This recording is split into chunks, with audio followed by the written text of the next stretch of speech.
नमस्कार, आप देख रहे हैं 4 PM बिहार और मैं हूं अभिषेक मिश्रा।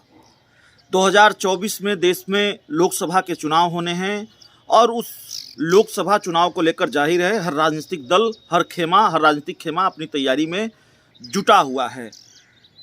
विपक्ष के सामने चुनौती है और विपक्ष का प्लान भी है। इस बार किसी भी हाल में नरेंद्र मोदी को, भारतीय जनता पार्टी को दिल्ली की सत्ता पाने से रोकना है, देश की सत्ता पाने से रोकना है।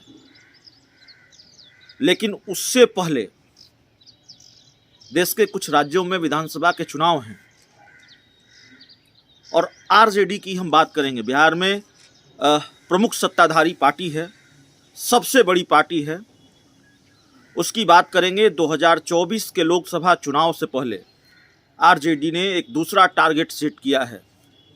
पार्टी राष्ट्रीय पार्टी बनना चाहती है और राष्ट्रीय पार्टी बनने की कवायद आरजेडी ने शुरू कर दी है। लेकिन खबर ये नहीं है कि आरजेडी राष्ट्रीय पार्टी बनना चाहती है, उस प्लान को लेकर आगे बढ़ रही है। खबर यह है कि आरजेडी भारतीय जनता पार्टी में बड़ी सेंधमारी करने जा रही है।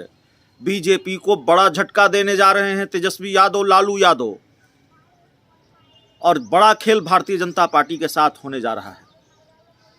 नागालैंड में विधानसभा के चुनाव होने हैं और राष्ट्रीय पार्टी बनने की कवायद में जुटी आरजेडी हर हाल में नागालैंड का चुनाव लड़ना चाहती है और अच्छे खासे सीटों पर जीत दर्ज करना चाहती है। इसके लिए बाकायदा प्लान तैयार किया है आरजेडी ने। एक प्लान ये है, आरजेडी ने पहले अपने पार्टी के कुछ बड़े नेताओं को नागालैंड भेजा, वहाँ की स्थिति का जायजा लेने के लिए, गठबंधन की संभावनाएं तलाशने के लिए। लालू यादव के हनुमान कहे जाने वाले भोला यादव गए, बिहार के कृषि मंत्री गए कुमार सर्वजीत, और उसके बाद उन्होंने अपनी रिपोर्ट आरजेडी को सौंपी और फिर आरजेडी के बड़े नेता वहां स्थिति का जायजा लेने जाने वाले हैं। खबर यह है कि आरजेडी 6 विधानसभा सीटों पर अपने उम्मीदवार उतारने जा रही है नागालैंड में। और दूसरी बात यह है कि आरजेडी बीजेपी को झटका देने जा रही है। ऑपरेशन लोटस करने वाली बीजेपी के साथ अब ऑपरेशन ललटेन होने जा रहा है। जो जानकारी है, 27 फरवरी को नागालैंड में 60 विधानसभा सीटों पर चुनाव होना है और इसको लेकर 31 जनवरी को अधिसूचना जारी होगी। नामांकन की आखिरी तारीख 7 फरवरी तय की गई है। बहुत वक्त नहीं है जाहिर है तैयारियों के लिहाज से। और इस बीच अब राष्ट्रीय पार्टी बनाने की जद्दोजहद में आरजेडी लगी हुई है। 6 विधानसभा सीट पर चुनाव लड़ने का फैसला आरजेडी ने कर लिया है और प्रत्याशियों की सूची भी राजद की तरफ से तैयार कर ली गई है। तो पूरी रफ्तार से आरजेडी आगे बढ़ रही है अपनी रणनीति के हिसाब से। और पार्टी के जो महासचिव हैं श्याम रजक, उन्होंने इसकी जानकारी दे दी है। उन्होंने कहा है कि राष्ट्रीय जनता दल नागालैंड में 6 विधानसभा सीटों पर प्रत्याशी उतारने का निर्णय लिया है। उसमें दीमापुर भी शामिल है और नागालैंड में कई ऐसे भाजपा के नेता हैं जो राजद में शामिल होना चाहते हैं। उनसे सोमवार को फोन पर बातचीत होगी। इसके बाद उन्हें पार्टी का शीर्ष नेता तेजस्वी यादव से मिलवाया जाएगा। तेजस्वी यादव ही पार्टी में किसी को शामिल करवाने को लेकर अधिकृत हैं, इसलिए अंतिम निर्णय उनका ही होगा।